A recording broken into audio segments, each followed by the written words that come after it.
উপজেলা প্রশাসন এবং আমাদের বন অধিদপ্তরের সহযোগিতায় আজকে আমাদের মাননীয় প্রধানমন্ত্রীর 5 বছরে 25 কোটি বৃক্ষরোপণের যে শুভ উদ্বোধন অনুষ্ঠানটি হয়েছে আমাদের কক্সবাজারের ডুলা হাজরাতে, সেই অনুষ্ঠানের সাথে আমরা একযোগে আমাদের সারা বাংলাদেশ সহ আমাদের মিরপুর উপজেলা পরিষদ চত্বরে এখানে এবং আমাদের 13টি ইউনিয়নে এবং একটি পৌরসভায় একযোগে আমরা বৃক্ষরোপণ উদ্বোধনের শুভ সূচনা করেছি। আমাদের মাননীয় প্রধানমন্ত্রী বা বর্তমান সরকারের যে নির্বাচনী ইশতেহারটি ছিল যে বৃক্ষরোপণের, তারই আঙ্গিকে আজকে যেহেতু কক্সবাজারের একটি বিশাল অনুষ্ঠান হয়েছে, এটার সাথে আমরা একসাথে থেকে কাজ করছি। এই অনুষ্ঠানের মধ্যে আমাদের উপজেলা পরিষদে সামনে 30শে জুনের মধ্যে আমরা 500টি বৃক্ষ রোপণ করব। এছাড়াও আমাদের যে সকল পরিষদের মধ্যে যে দপ্তরগুলো রয়েছে সেই দপ্তরগুলোরও ভিন্ন ভিন্ন লক্ষ্যমাত্রা রয়েছে, সেই লক্ষ্যমাত্রা অনুযায়ী বৃক্ষ রোপণ করা হবে।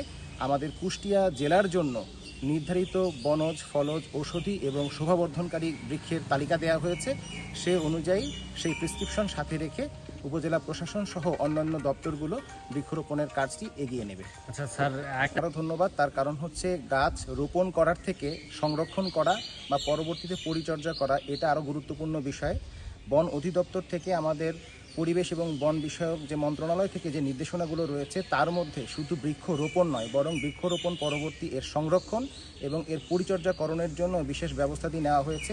আমরা যে আমাদের উপজেলা পরিষদ চত্বরে আজকে যে বৃক্ষগুলো রোপণ করেছি সেই বৃক্ষগুলোকেও আপনারা দেখবেন যে আমরা এগুলো ফেন্সিংয়ের মাধ্যমে বা এগুলোকে যেন আমরা রক্ষণাবেক্ষণ করতে পারি, যেন গরু ছাগল এগুলো মুখ দিতে না পারে এবং এগুলো যেন টিকে থাকে। সবচেয়ে বড় কথাটা এই গাছগুলো যেন বৃক্ষে পরিণত হওয়া পর্যন্ত টিকে থাকে, সেটাও দেখভাল করার দায়িত্ব আমরা নিচ্ছি ইনশাআল্লাহ। ধন্যবাদ।